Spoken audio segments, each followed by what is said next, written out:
It's Corrina, your virtual health coach, and in this video, I have a couple of quick tips to help you reduce your stress and boost success. So thank you so much for joining me. Let's dive right in. So tip number 1 is to identify the time zombies in your life. So those are the tasks or the habits that are constantly eating up your time.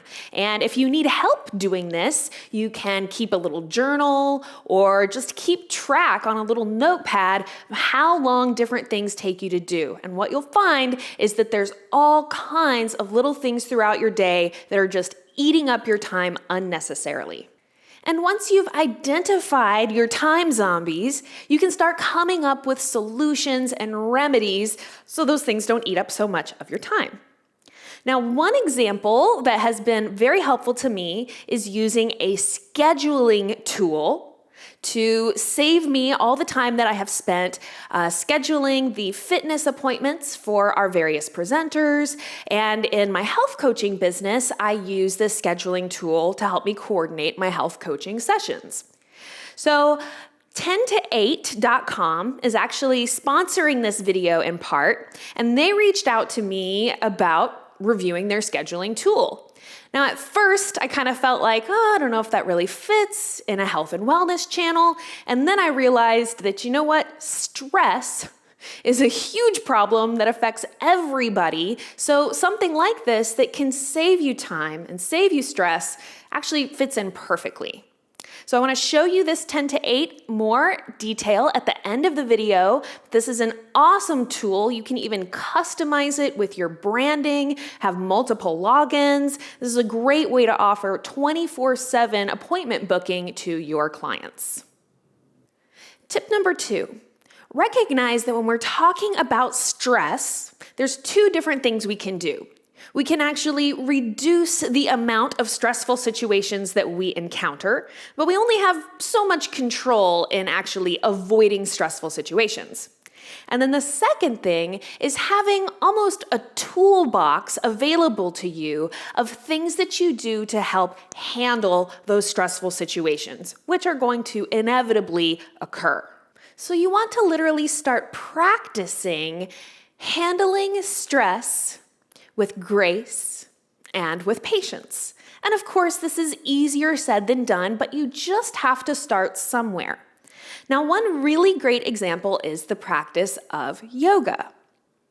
In yoga, we actually put ourselves into kind of difficult or stressful poses so that we can start to practice finding that gentle calmness.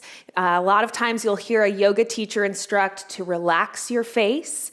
And this is because when we're in those stressful positions, sometimes our body is going to tense up or stop breathing, and that's actually going to make it harder. So literally, as we practice coming into these stressful poses and then finding a way to relax and breathe into that pose, we literally become better at handling stressful situations in the rest of our lives. Tip number 3 is to just start noticing the sources of stress in your life. Maybe it's a particular habit or thing that you always do that stresses you out, or maybe it's a particular person that tends to bring you a lot of stress in your life. So as you just start to notice, this thing makes me stressed out. Every time I'm in traffic, I get stressed out. If I don't have a project ready close to the deadline, I get stressed out. You can start to even come up with a little list of these stress factors. And as you compile this inventory of things that cause you stress, you can start to kind of brainstorm and develop ways to either diffuse those stressful situations or avoid those stressful situations altogether. Tip number 4, for any of these different changes that you want to make in your life, always take baby steps to get there. Remember that it's much easier to walk 5 miles than to do a 5-mile leap in one jump. And oftentimes when we're setting our expectations for ourselves too high, we're actually going to cause ourselves more stress. So do your best to find that sweet spot where you let stress motivate you, but you don't let it overwhelm you. And remember that we're creatures of habit. So the more that you start these little baby steps to help you create new habits, eventually they're gonna become just second nature and you're not gonna have to think about them anymore. So setting small goals, taking baby steps, and being proud of yourself when you do succeed at those small goals, eventually you'll be making very big successes all throughout your life. Tip number 5, when the going gets tough, the tough push harder. What I mean is that oftentimes whatever we're doing, right at that point that we start to feel the most stress, right at that point that we're feeling the most like we want to give up and turn back, that is where the biggest change is about to occur. So you can think about when you're doing a workout, for instance, and when your muscles are burning the hardest and you're feeling the most stress and the most like you want to just quit, that is where transformation happens. So whatever it takes to help you just keep pushing on through, don't let those challenges deter you. Let them push you farther. So earlier in the video, I mentioned having kind of a toolbox of things that you can use to help you handle stress. A couple examples would be breathing exercises, or just noticing your breathing and making an effort to breathe more deeply and more slowly when you're feeling really stressed out. Aromatherapy is something that I love when I have a delightful smelling essential oil, either diffusing in my room or something I use on my skin. Just immediately, not only does that smell help to uplift my mood, but it also helps me to breathe more deeply.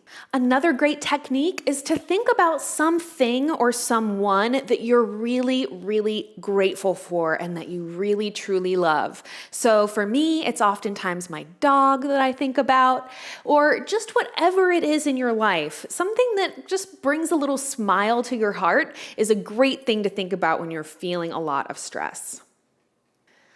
So now I just want to show you this 10 to 8 scheduling tool in a little bit more detail and let you know why I love this tool so much. So 10 to 8 is fantastic because it offers you 24/7 appointment booking for your clients. And there's also various plans to meet your needs. So I use the free plan for my internal scheduling of fitness presenters, and I use the Grow plan for my health coaching. So I actually have a customized landing page with my logo, pictures, etc. 10 to 8 also includes built-in communication with your clients, as well as reminder texts and emails, so you'll actually reduce your amount of missed appointments. It's easy to follow up after your appointments and even survey your clients. 10 to 8 will even save various metrics and other information to help make your business even easier. You can export and import data really simply, sync it with other calendar tools, and even have multiple logins for multiple staff. They also make it easy to embed your Book Now button on your website and even in social media. Thank you so much for spending this time with me today. I really hope that these tips have been valuable for you. If you have tips I didn't include, be sure to leave those for me below. Thank you guys so much, and I will see you in the next video.